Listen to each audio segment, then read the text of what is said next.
La grande messe dédiée au pape François s'est tenue aujourd'hui sur la place Saint-Pierre ainsi que ses obsèques à Sainte-Marie Majeure. Selon un prêtre jésuite, l'enterrement d'un pape suit des rites anciens et immuables de la tradition catholique. Le pape François fut le premier cardinal jésuite élu pape parmi les 266 successeurs de Saint-Pierre. Andrzej n'a pas su défendre les intérêts de Madagascar lors de la visite d'État du président français, ni saisir l'opportunité du sommet de la Commission de l'océan Indien. Pour de nombreux politiciens, cela révèle son incapacité à gouverner.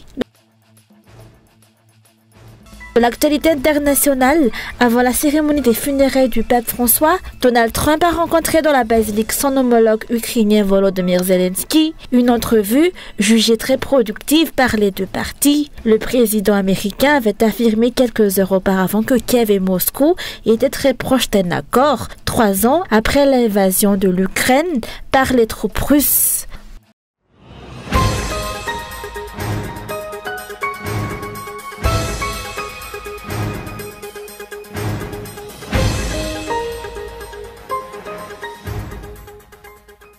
La grande messe dédiée au pape François s'est tenue aujourd'hui, marquant la fin de ses 13 années de pontificat à la tête de l'Église catholique romaine. La messe a débuté à 10h, heure locale, soit 11h à Madagascar, et s'est achevée à 13h30. L'inhumation s'est déroulée dans la soirée à la basilique Sainte-Marie Majeure. De nombreux chefs d'État venus du monde entier ont assisté à cet événement, célébré sur la place Saint-Pierre en présence d'une foule de fidèles, ainsi que de nombreux évêques et cardinaux, prêtres représentant l'Église universelle. Selon un prêtre jésuite interrogé, l'enterrement d'un pape est marqué par le respect rigoureux de rites anciens et immuables qui régissent la tradition catholique. Le pape François avait cette particularité d'être le premier cardinal jésuite à diriger l'Église catholique romaine parmi les 266 successeurs de Saint-Pierre. Autre particularité, il a choisi d'être enterré à la basilique Sainte-Marie Majeure, alors que tous les papes précédents reposaient à la basilique Saint-Pierre. Son appartenance à la famille jésuite pourrait expliquer ce choix, selon les explications.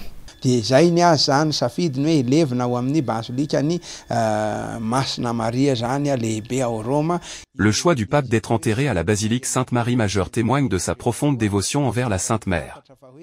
Il faut aussi rappeler que saint Ignace de Loyola, fondateur de la Compagnie de Jésus les Jésuites, y a célébré sa toute première messe. Par ailleurs, une relique précieuse, un fragment de la croix du Christ, est exposé sur l'autel principal de la basilique Sainte-Marie Majeure.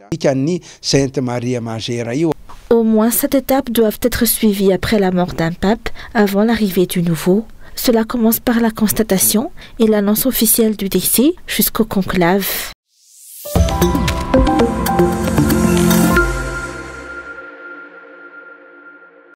Andrzej n'a pas su défendre les intérêts de Madagascar lors de la visite d'État du président français, ni profiter de l'opportunité offerte par l'accueil du sommet de la Commission de l'océan Indien. Pour de nombreux politiciens, ces faits illustrent son incapacité à gérer les affaires du pays et son unique souci pour le paraître.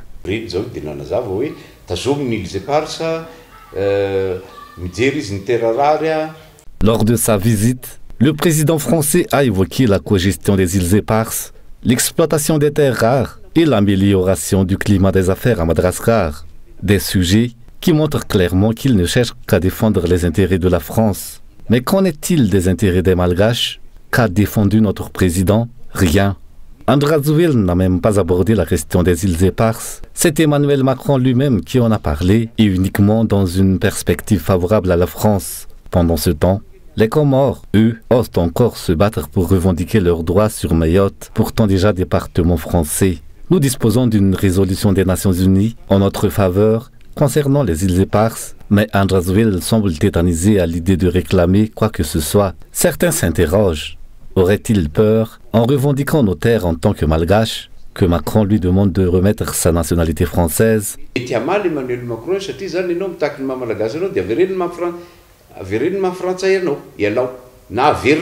Le parti Erfafon Madagascar a également exprimé son scepticisme quant à une avancée sur la question des îles éparses.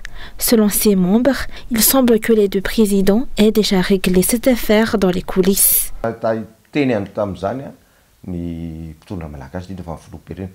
En 2017, poussé sans doute par son inexpérience, le président avait promis avec émotion la récupération des îles éparses. Mais aujourd'hui, où en est-on? Il n'a même pas osé organiser une conférence de presse pour aborder ce sujet. Ce qui me choque encore davantage, c'est qu'interrogé, le président français a déclaré « Nous nous étions entendus ». Preuve que des discussions ont eu lieu en coulisses. Notre président ne fait donc que du populisme, même après l'affront du président français, qui lors d'une visite sur l'une des îles éparses, a osé affirmer « Ici c'est la France ». La seule avancée obtenue a été l'organisation d'une réunion pour parler d'une éventuelle cogestion.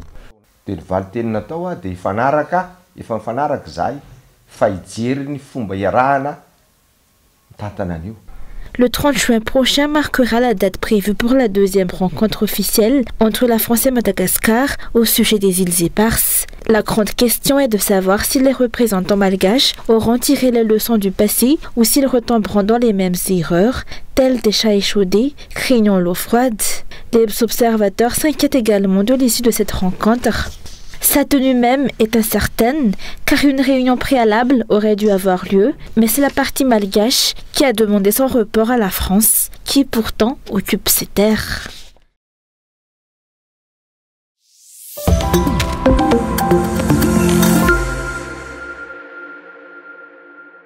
Les déclarations d'Anjadwin sur TV5 Monde constituent une véritable humiliation et un profond mépris envers le peuple malgache, selon les réactions des observateurs.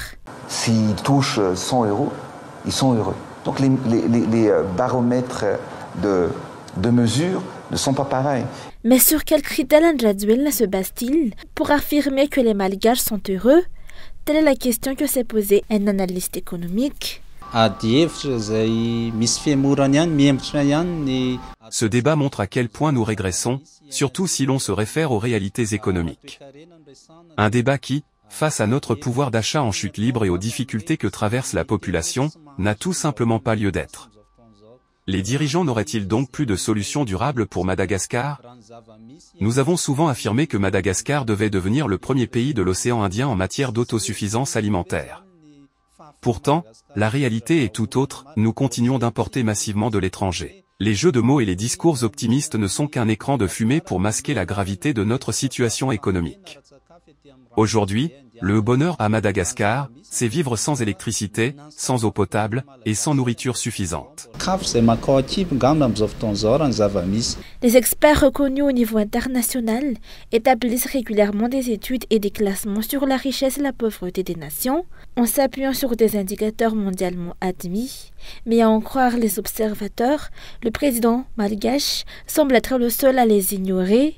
Ce refus de la réalité explique la situation dramatique du pays. Au sud d'Anjadwin, les malgaches seraient déjà en progrès et heureux.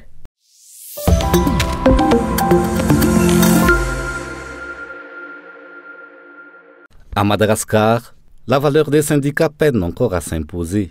C'est le constat dressé par la Conférence des travailleurs de Madagascar, la CTM.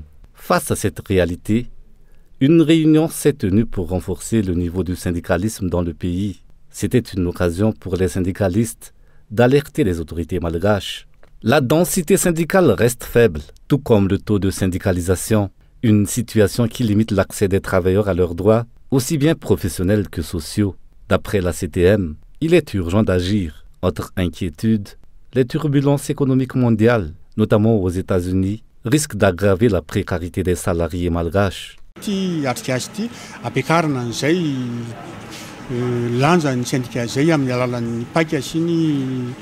Cet atelier a pour objectif de renforcer le rôle et la visibilité des syndicats malgaches en explorant diverses stratégies, notamment celles permettant aux travailleurs du secteur informel d'intégrer des syndicats du secteur formel. L'enjeu est de leur faire connaître et accéder à leurs droits fondamentaux au travail.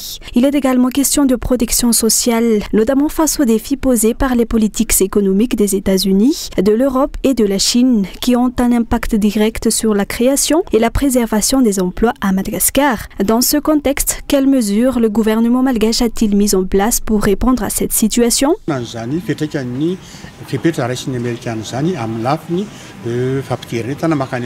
L'atelier de renforcement des syndicats s'est tenu à Antananarivo.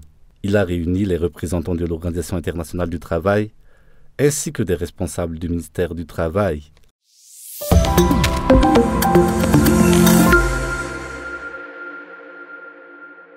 La défection actuelle de nombreux acteurs de l'aide au développement, causée par les changements dans la coopération internationale et l'arrêt de certains appuis comme ceux de l'USAID, a motivé les ONG locales et les bailleurs à se réunir pour une réflexion commune. C'est dans ce contexte qu'un atelier de concertation et de renforcement des capacités a été organisé à Mboumaïs. Ce rendez-vous, soutenu par les partenaires techniques et financiers, visait à offrir un accompagnement concret à ces structures souvent laissées pour compte. L'objectif, identifier des pistes de solutions afin de soutenir les organisations impliquées dans l'action humanitaire sur le territoire.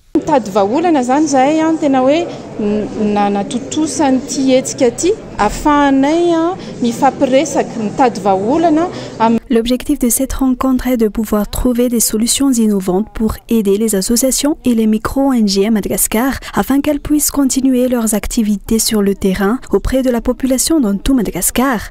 Souvent, les moyens leur font défaut pour pouvoir accomplir leurs tâches.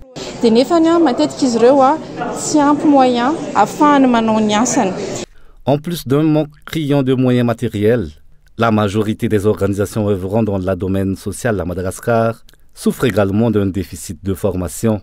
Il reste encore beaucoup à faire en matière de formation pour les membres des associations sociales du pays, d'où l'importance de ce forum sur le thème « Se lever et combattre la pauvreté » qui s'est tenu à l'université d'Akamasou à Mboumaïs. Une initiative conjointe entre les associations locales et leurs partenaires financiers avec l'appui de la Fondation Action pour renforcer la coopération et mieux structurer l'action sociale.